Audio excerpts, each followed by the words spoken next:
KKMD 597화 우크라이나 반응.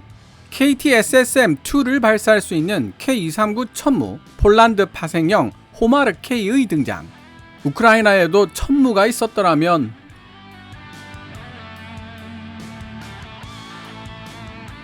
K239 천무의 폴란드 파생형인 호마르 K의 실사격 훈련 모습이 인터넷상에 공개되면서 우크라이나 군사 전문지 디펜스 익스프레스 영문판이 이에 대한 기사를 실었습니다.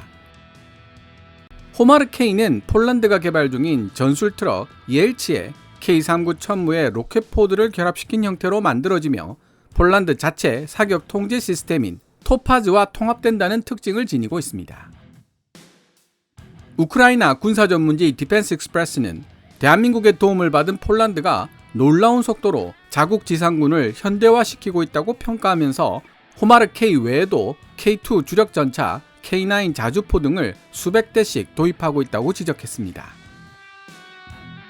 폴란드는 원래 미국산 다연장 로켓포 하이마스를 500문 도입한다는 목표를 세워두고 있었지만 생산업체인 록히드 마틴은 소요군인 미군을 위한 대량 생산 과정이 이미 종료되어 소규모 생산만 가능했기 때문에 폴란드가 원하는 숫자를 제때 인도해주기가 어려운 상황이었습니다.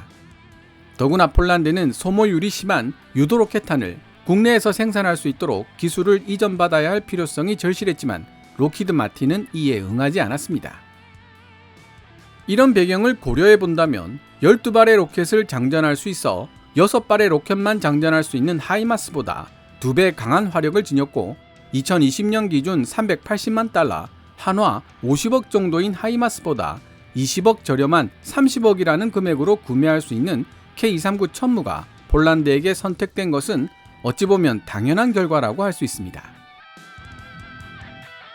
게다가 K239 천무를 제작하는 하나 에어로스페이스는 록히드 마틴과는 달리 유도 로켓탄을 폴란드 국내에서 제작할 수 있도록 기술을 이전해 주는데도 합의를 했습니다. 개인적으로 대한민국군에게 판매할 수 있는 수량보다 더 많을 수도 있는 288문이라는 대량 주문을 했기 때문에 가능했던 기술 이전이라는 생각이 드는데요. 사실 K239 천무에서 발사할 수 있는 전술 지대지 미사일 KT-SSM-2는 미사일 통제체제 MTCR의 제재를 받는 데다 이중 목적 개량 곡폭탄 DPICM, 일명 집속탄의 사용을 금지한 특정 재래식 무기 금지 협정 CCW 문제도 있기 때문에 어떻게 수출이 가능했는지에 대한 의문이 생기는 것은 당연합니다. 그럼 2023년 8월 26일 우크라이나의 군사 전문지 디펜스 익스프레스가 게재한 영문기사 폴란드군 신형 호마르 K 지대지 미사일 시스템 운용 방법을 마스터하다를 번역해 본 뒤 이야기를 이어나가 보도록 하겠습니다. 기사 원문은 노란색 글자로 표시됩니다.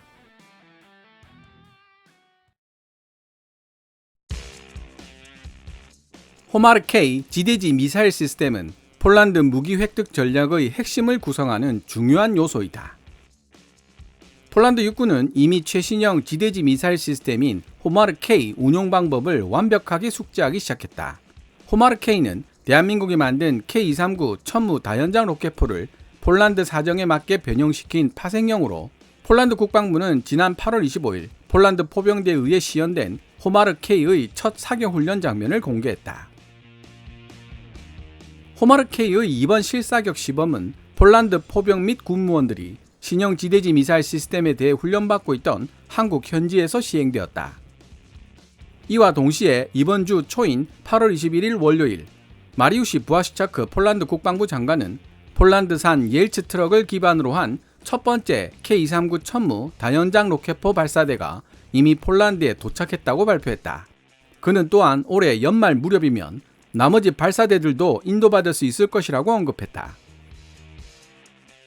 놀라운 속도로 자국 지상군을 현대화시키고 있는 폴란드가 대한민국으로부터 구매하고 있는 광범위한 군사 장비 목록의 일부를 차지하고 있는 존재가 바로 호마르 K 지대지 미사일 시스템이다. 폴란드의 지상군 현대화 계획에는 K2 주력 전차에서부터 K9 자주포, 그리고 원격 지뢰 매설 시스템에 이르기까지 다양한 유형에 걸쳐 수백 개의 새로운 무기 시스템이 포함되어 있다. 2022년 10월 K239 천무 다연장 로켓포 발사대 288문을 폴란드로 공급하기 위한 기본 계약이 체결되었다. 계약 조건에 따라 K-39 천무 발사대들은 폴란드 자체 사격 통제 시스템인 토파즈와 통합시킨 후 폴란드산 트럭인 옐츠 차체에 장착되어야 한다.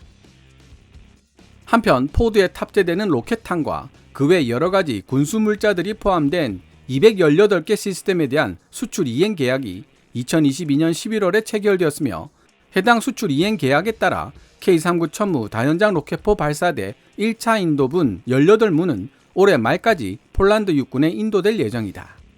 다시 말해서 올해 9월부터 12월까지 매달 4문 혹은 5문의 K-239 천무 발사대가 인도될 것으로 예상된다. 지금까지 2023년 8월 26일 우크라이나의 군사 전문지 디펜스 익스프레스가 게재한 연문 기사를 번역해 보았습니다. 우크라이나로 이전된 장거리 지대지 미사일 하이마스는 러시아군 탄약이 대량으로 비축되어 있는 야전 탄약고를 정밀 타격하여 러시아 포병 전력에 막대한 타격을 주는 데 성공하면서 전장의 상황을 바꾸는 게임 체인저로 떠올랐습니다.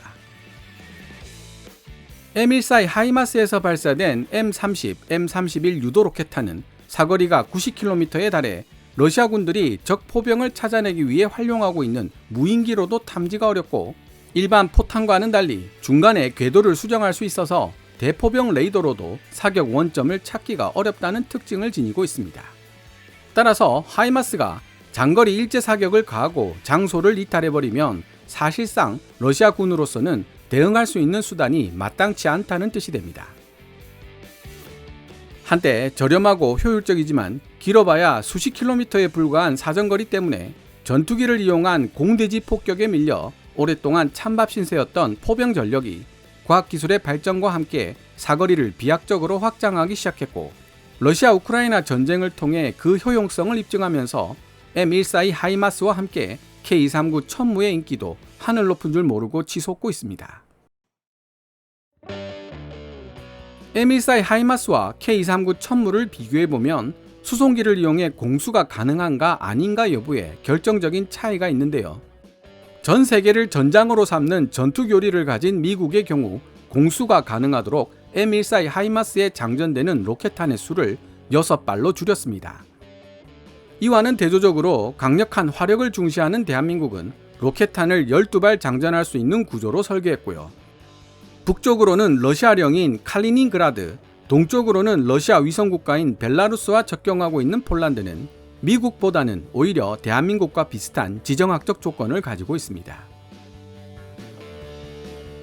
서두에서 이미 언급했지만 그 외에도 폴란드가 K-239 천무를 도입하기로 결정한 배경에는 하이마스보다 20억 이상 저렴한 가격과 유도 로켓탄 제작에 필요한 기술을 이전해주겠다는 약속이 자리 잡고 있습니다.